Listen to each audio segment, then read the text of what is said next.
Well, let me preface this with a couple insight type facts that I know I'm going to title this Russia is looking to grab the eastern Ukraine. But I know there's a lot of people out there that are fans of Vladimir Putin. They think he's against the New World Order and that type of stuff. And in some ways, that's a correct premise because he's not looking to play ball with the way the West wants globalism, or the elitists in the West want globalism. He's looking to actually install globalism on his own terms, or expand the Soviet Empire or his power as much as possible on his own terms. They're not going to go along with what's on the West. So if you see there's some type of animosity there between Putin and the West, yeah, that's what's going on. But it's not like, you shouldn't be cheering for either elitist on either side. And actually, despite all the moves towards socialism that's been going on over the decades in the West and in the United States, we're still a lot more free than what's going on in Russia and in the communist country of China. So, unfortunately, that's just how it is. Actually, in Russia, a lot of people are, typically an average Russian has several jobs just to survive. It's like most of them are not really doing that well. If you think like Haiti's a country that is a place you don't want to be growing up in, that's very poor, like Haiti, right? Because of academics, the economic outlook, it's a very poor country. Actually, a 15-year-old male in Haiti has a 3-year long life expectancy than a 15-year-old male in Russia. That's per the World Health Organization statistics. It's I don't trust the World Health Organization. I'm not going to go quote everything they say, but it's like the situation in Russia is not good for the people that are not politically connected, and most people are not politically connected. Now, I'm going to state this. The actual West is not actually making any big deal about what Vladimir Putin is doing in Ukraine as much as they probably should be. What he's doing, though, is he's trying to push for a policy of dividing Ukraine up. And I'll get right to the money angle to it. Eastern Ukraine is one of the top 10 producers of military arms in the world. Eastern Ukraine. That used to be part of the Soviet Empire. Actually, the guy I used to work for, the Russian officer, he was from Eastern Ukraine. He used to make munitions against the West, had to work for this guy for a while. Man, what a joke that shit was. And the Eastern Ukraine, in other words, is an economic powerhouse that makes a lot of high-tech weapons, and they sell it to Russia. So it'd be better if it's just under Russia and they own it. So that's part of the reason he's looking to get that. What he's actually looking to do, though, is divide up the Ukraine and install a bunch of puppets that are basically puppets of Moscow. Now, the globalists in the West aren't going to scream too much about anything as long as the overall policy towards globalism is adhered to. This is actually why, over the period of years, North Korea fell to the communists, all of Vietnam fell to the communists. It's actually been the policy of the globalists in the West. That's where a lot of people aren't getting it. You see, communism is basically one branch of globalism. If you can put a whole bunch of countries under the Soviet Empire or whatever it is, it's actually better. And not everything is going according to plan. There's a lot of push and shove. There's lots of intramural contests going on behind the scenes. That is why people are reading things wrong sometimes.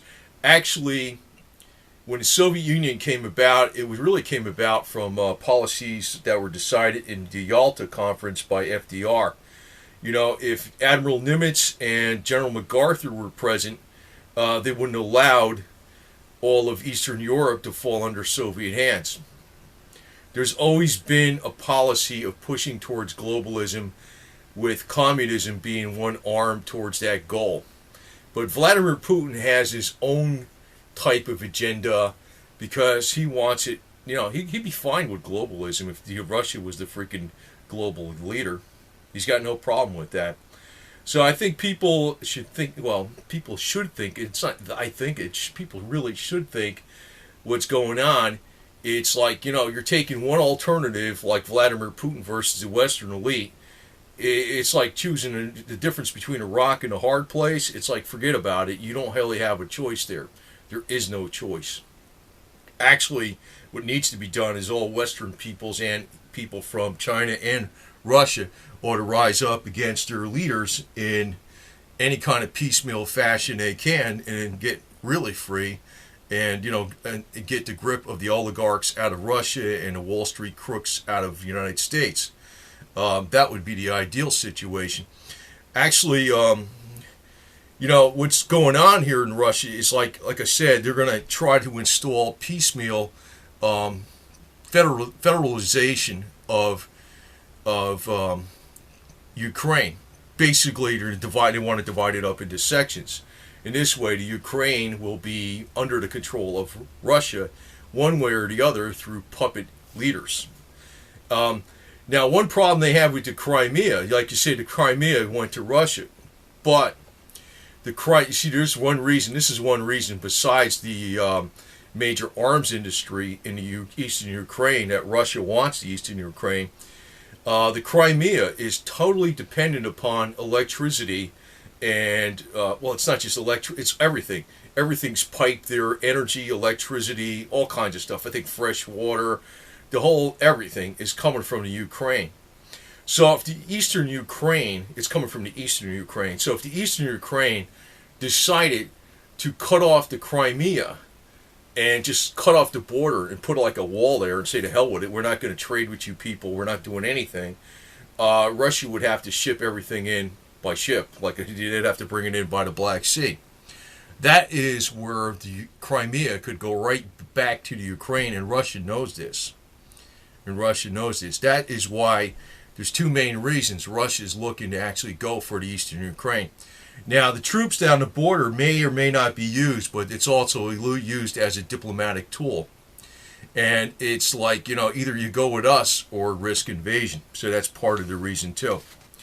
So, I'm going to say, though, Putin doesn't really give a damn about the Russian people. There's Russian people, Russian-speaking people in the Ukraine, but there's English-speaking people in Ireland too. It's like you might want to compare it to that way. Like the Irish are considered pretty much still second-class citizens, and you know what I'm saying, right? It's almost like that same type of deal. The Russians considered Ukraine Little Russia. They don't even recognize it as such. But they're not going to do the people any favors. It's more about consolidating power into the hands of the few oligarchs up there on the top. So what they're going to do is they don't want to really, they can't annex Ukraine into Russia in one big country, but what they're going to try to do is divide it up. And they use the buzzword federalization, which means partition. That's really what it means. And the reason, like I said, there's two main reasons. Eastern Ukraine is one of the top 10 manufacturers of weapons, and they also are one of their big exporters from Eastern Ukraine is to Russia. So it would be nice if Russia just owned the whole damn thing. And number two is Eastern Ukraine. Crimea is totally dependent upon Eastern Ukraine for like fuel, electricity, I think fresh water, all their supplies. So Eastern Ukraine could actually say, we're just going to stop. Well, you guys you're part of Russia. We're not going to deal with it. Cut the whole thing off, and that would be the end of it. They could actually do that, and that would force the Crimea back into the Ukraine. And Russia knows this too. Not that that's going to happen exactly, but it's a potentiality. That's the reason that Russia wants Eastern Ukraine under their control. So they're not going to actually try to take the whole Ukraine at once. They're going to try to divide it up in piecemeal and foster revolution and division, and make it so, they'll put it under the guise that some people are Russian speaking in this area, so they should be independent, and it'll be like 2 or 3 different Ukraines. But that would happen. If that happens, that means there'll be like very little chance of resistance to Russia, because they'll be divided. That's actually the problem of division. If there was ever divided. United States because, despite, state rights and states' rights and all that type of stuff, if there's a divided United States, the United States becomes very weak, so. But anyway, Russia actually suppressed the Ukrainian language to all Ukrainians for the most part since it ruled it in 1875. So, even though Ukrainians consider themselves Ukrainians, Russians consider it part of Russian territory, but they consider Ukrainians kind of like second-class citizens. They just want to use it. And like I said, they invested back during the Soviet times a lot of money into that area for weapons, and Eastern Ukraine is one of the big exporters and manufacturers of military hardware and exotic weapons or whatever the hell it is, and a lot of it goes to Russia. But like I said, the globalists will all work together, more or less.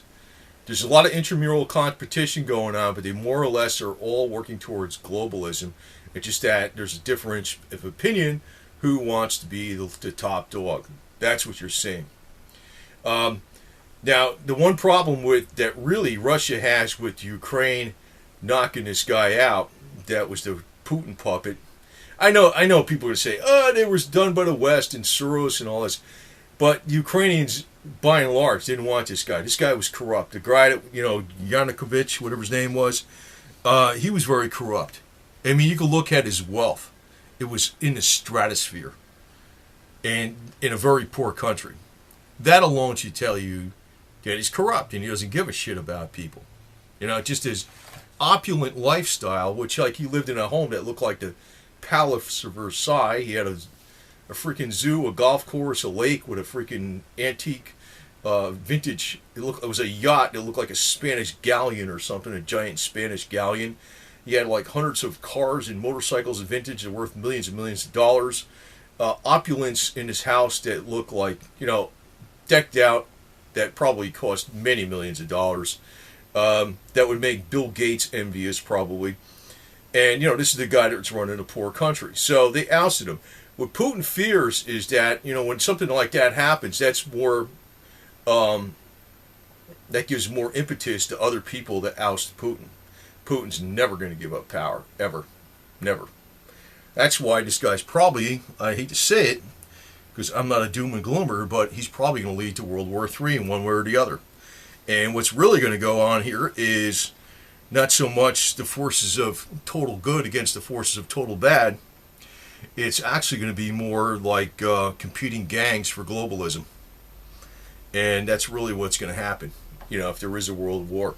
Competing gangs for globalism on their terms, on their specific terms. What really needs to happen is the people need to overthrow all these jerks and, but see the game, because, I know there's a lot of diehard Putin fans out there, no matter what you say. This man is just, this man is good. No, he's not. He's an egomaniac that's freaking cold-blooded, and he'll murder people for his own gain in 2 seconds flat. He's a patriot for Russia, yeah, big deal. But, are you Russian as a Westerner? He doesn't give two rats' asses about you. In other words, if he doesn't give a damn about the Ukrainian people, he sure as hell don't give a shit about Western people. So before you get behind this guy, you ought to realize that, because no matter what you do, you're just a useful idiot if you get behind Vladimir Putin. Not to say that you should get behind the Western leaders, but you should get behind our Western system. And our Western system is like the antithesis to communism and what Vladimir Putin wants, totalitarianism. Anyway, I just figured to put this out here because it looks like Vladimir Putin may not do an invasion of the Ukraine as per se, but he's like threatening to do it as a diplomatic measure. But what he's really looking to do is, their key word is federalization, but it's basically partitioning and division of the Ukraine so they can control it. And I'll say this again, there's two main reasons. Eastern Ukraine, they really want under the control because of the arms industry, because they're buying a lot of stuff from the Eastern Ukraine as it is. And number two, Eastern Ukraine can totally cut off the Crimea, and that would make the Crimea pretty much go back to Ukraine, because otherwise then everything would have to be shipped there. That would make life very difficult. It would be easier for them just to go back to the Ukraine. But you also have to I also have to remind people about the Crimea. The Crimea was always semi-autonomous, even when it was under the Ukraine. It was always semi-autonomous. It wasn't like it was really rigidly controlled. And actually, if there was a problem with the government in the Ukraine and Kiev, the actual problem was from Yanukovych, the guy that was the puppet of Putin, not the new regime. The new regime was only in there a couple of weeks before they broke away, right? If there was a big problem with the way the Ukraine was running the Crimea for all those years, it was actually due to the president that was being controlled by the Kremlin in Moscow that was in the Ukraine themselves. It wasn't due to, the European Union. It wasn't due to the European Union. And I'm not a fan of the European Union either, because I know it's socialistic and all this kind of crap. We need to push back on all fronts, and not run from the frying pan to the fire, that's what I call it, from when you run from the Western elite banksters and going over to the Vladimir Putin oligarchs. People aren't thinking. We got two enemies, maybe three, maybe four. But be independent, and that's one thing they can't stand is for you to be independent, think free, and stay free.